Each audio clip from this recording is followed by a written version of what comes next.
और झूठ परोसने का काम बीजेपी का, बीजेपी के लोगों का है। अगर आप मुझे सुन बीजेपी पा के रहे लोगों हैं, का आप हमेशा आरोप लगाते हैं दोनों राष्ट्रीय दल हैं, इन्होंने कुछ नहीं किया है, उत्तराखंड क्रांति दल को मौका नहीं दिया जनता ने, लेकिन अगर इस बार मौका मिले तो शायद आप कुछ बेहतर इस प्रदेश के लिए कर सकते हैं।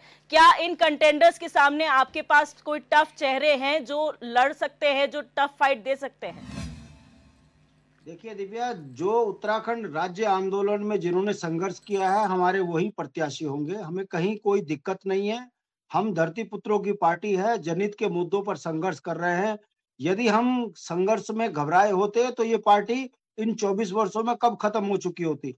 हम हैं तो मुद्दे जिंदा हैं। हम हैं तो हम पूछ रहे हैं कि आखिर पूरे लोकतंत्र में भारतीय जनता पार्टी कह रही है कि हम 5 सीट जीतेंगे, मगर गांव की जनता कह रही है कि हम चुनाव का बहिष्कार करेंगे। वो चाहे फिर गैरसैंण के जनता हो जो सड़क के लिए चुनाव का बहिष्कार कर रही है, या फिर वो डोईवाला की वो सनगांव की जनता है जो ये कह रही है कि हम जो है इस बार वोट नहीं डालेंगे, हमें रोड का वादा किया था, रोड नहीं मिली है।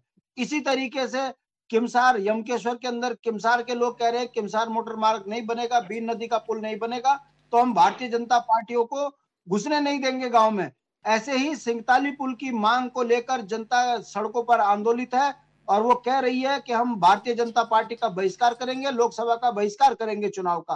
कहने का मतलब है, जिन बुनियादी चीजों के लिए लोकतंत्र में जनता सुविधाओं के लिए अपना सांसद चुनती है, वो सांसद गांव का विकास तो छोड़िए, वो अपनी सांसद निधि खर्च करने तक में नाकाम साबित हो रहे हैं। ऐसे में उनको रिपीट टिकट देकर खड़ा करना, ये पता चलता है कि मोदी जी का अपना कोई विजन नहीं है। वो बिना विजन के टेलीविजन के माध्यम से, चैनलों के माध्यम से जनता को गुमराह करके उत्तराखंड की वोटों पर फिर डाका डालने का प्रयास कर रहे हैं। हम फिर कह रहे हैं कि जो सांसद जंगली जानवरों से आम नागरिकों को ना बचा सके, स्कूलों की स्थिति सुदृढ़ ना कर सके, महिलाओं की सुरक्षा में नाकाम हो, ऐसे में इन सांसदों को दोबारा किस मुंह से जनता के सामने वोट मांगने जाएंगे और इन्हें वोट मिलेगी?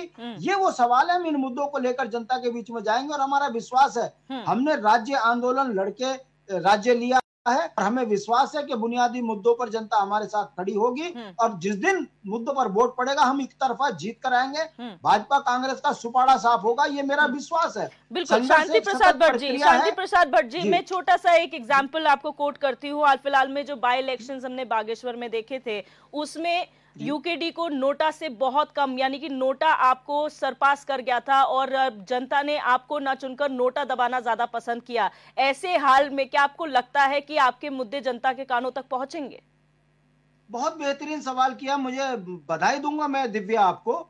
और ये जनता सुने इस चीज को कि हमारी जो बुरी कदर हार हुई है, उसके बाद जो विधायक बने हैं, मैं पूछना चाहता हूं आपके माध्यम से कि बागेश्वर में एक एडवोकेट हैं डीके जोशी, वो गांव के लोगों को, महिलाओं को लेकर बंदर भगाओ फसल बचाओ आंदोलन चला रहे हैं। मैं पूछना चाहता हूं, यदि विधायक जीता है लोकतंत्र में, तो फिर कहां है जनता की आवाज? हम कह नहीं रहे हैं कि हर बुनियादी चीजों पर जनता आंदोलन कर रही है।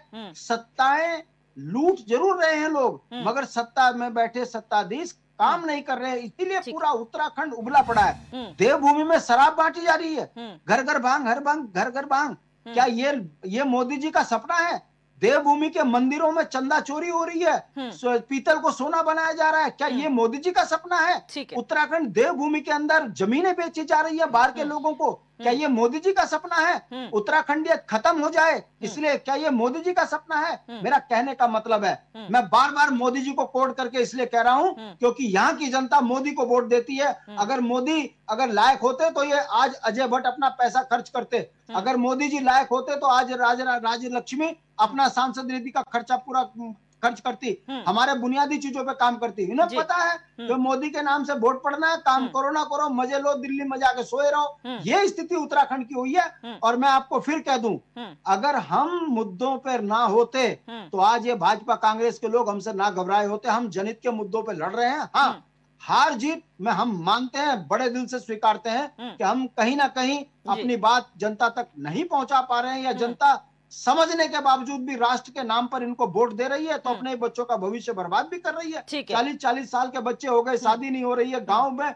वंश रुक गए, नौकरियां बिक गई, हाकम गारंटी है नौकरी देने की और ठीक है सर। मुख्यमंत्री लाचार खड़े हैं। ये जो स्थितियां हैं, अगर इसमें कहीं ना कहीं अगर आप कहेंगे तो जनता को भी सोचना पड़ेगा कि आखिर ये बेईमान बार बार क्यों जीत कर आ रहे हैं। और अगर मोदी जी के नाम से बेईमान जीत रहे हैं तो इसका दोष सीधा मोदी जी के ऊपर है। मोदी जी इस देश के अंदर जनता को गुमराह कर कर सत्ता लूट रहे हैं और उसके दुष्परिणाम आने वाले समय में जनता भुगत भी रही है और आगे भी भुगतेगी यदि ऐसे बेईमान लोग जीतेंगे। ठीक है, सुभाष झा जी, आपका एनालिसिस क्या कहता है? 3 का ऑलमोस्ट फाइनल था, वो आज लिस्ट घोषित हो गई है, लेकिन जो बाकी 2 सीटें हैं, क्योंकि टफ कंटेंडर्स है, बहुत सारे नाम है, 55 नामों की लिस्ट गई है, जाहिर सी बात है जो बड़ी सीट्स है उनमें ज्यादा कंपटीशन है, एक तरफ संत समाज भी है। क्या लगता है आपको वहां पर क्या पूरा इक्वेशन बैठेगी? मैं आपके मुद्दे पे आता हूं। इससे पहले 2 बातें सामने आई थी, उससे मैं बोल दूं। अभी एक बात सामने आई कि प्रसंगवश चर्चा तो करना पड़ेगा क्योंकि राष्ट्रीय पार्टी पर बात हो रही है। इनके गौतम गंभीर ने इलेक्शन लड़ने से मना कर दिया, उन्होंने हाथ खड़े कर दिए कि हम नहीं लड़ेंगे। इसका एनालिसिस आप कैसे करेंगे? अगर उस आधार पर उत्तराखंड की एनालिसिस को जोड़ें तो फिर मामला बराबर हो जाता है। जिस कांग्रेस की लोग बात कर रहे हैं, भाजपा के लोग, मसला ये नहीं है। मसला है कि पार्टी के कांग्रेस का, मैं ये मानना पड़ेगा कि कांग्रेस का रवैया सुस्त है। जिसको कांग्रेस अपना लोकतंत्र कहती है, ये अलग मसला है। लेकिन बावजूद इसके कांग्रेस के पास उम्मीदवार नहीं है, लोग नहीं है। अगर नहीं है तो फिर 40 उम्मीदवारों के नाम कैसे आ रहे हैं? ये 40 उम्मीदवार कहाँ के हैं? एक चीज। दूसरी बात, अभी हमारे संजीव भाई ने कहा कि यहाँ जो है IMA के सामने हम सुरंग बनवा रहे हैं। भाई साहब, बहुत सारी योजनाएं जो हैं रक्षा विभाग की अपनी होती हैं और बहुत सारी योजनाएं जो हैं केंद्र सरकार, वो रूटीन होता है। वो आपकी सरकार रहे, कोई और भी सरकार होती, जब वो रूटीन में आता वो होगा। इससे पहले भी आपकी सरकार रही है, सुरंग बन गई होती, सुरंग बन गई होती। इससे पहले भी आपके सरकार, मुझे बोलने दीजिए, आपकी आदत है, मैं बोलने नहीं दूंगा आपको, मैं बोलने नहीं दूंगा आपको, मैं बोलने नहीं दूंगा आपको। आपकी जब बात आती है आप अपनी बात बोलिए, आपकी बात मैं चुपचाप सुन रहा था, ठीक है ना? वो चीज नो, इसमें कहीं 2 राय नहीं है कि ये तीनों सांसद नकारा साबित हुए।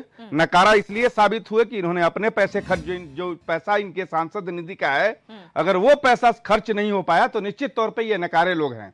और ये नकारे लोग इतने हैं कि जनता के बीच जाने से ये घबराते हैं। आज के डेट में इनके पार्टी के नेता जाते हैं, इनके पार्टी के अध्यक्ष जाते हैं, ये लोग नहीं जाते हैं। एक बात, ये सच्चाई है। दूसरी बात, इन्होंने कहा कि ये लेट लतीफी है, ये बहाना है, ये है। तो ये बताइए कि ये आप एक बड़ी पार्टी हैं, आप ये बड़ा दिल क्यों नहीं दिखाते? क्यों 6 महीना से आप अंकिता भंडारी के VIP का नाम जो है बार बार औपचारिक तौर पर बताने से आप कतरा रहे हैं? क्यों कतरा रहे हैं? जब उसकी मां ने बता दिया तो आपको स्पष्ट बता देना चाहिए। ऐसी लाचारी, ऐसी व्यवस्था इस पार्टी की क्यों है?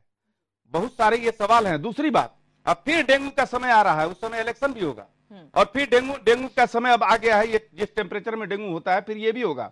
दूसरी तरफ स्मार्ट सिटी के नाम पर जो पैसे खर्चे नहीं हुए, लोग आपसे पूछेंगे कि आखिर आपने क्या किया। मैंने कहा ना कि पार्टी का अपना मसला है कि पार्टी किसको उम्मीदवार बनाए, पार्टी किसको उम्मीदवार नहीं बनाए।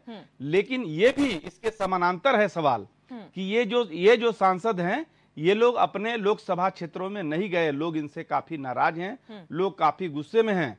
लोगों का मूल मसला यहाँ है, बात यहाँ आकर के खड़ी है कि लोग हिंदू मुसलमान करने वालों को वोट दे, कि लोग ब्राह्मण, ठाकुर, OBC, दलित, महादलित, जातीय जनगणना वालों को वोट दे। लोग इस दुविधा में हैं और लोगों के पास इस दुविधा से निकलने के लिए कोई तीसरा विकल्प सामने नहीं है। इसलिए भाजपा जीत जाए, इसलिए कांग्रेस जीत जाए,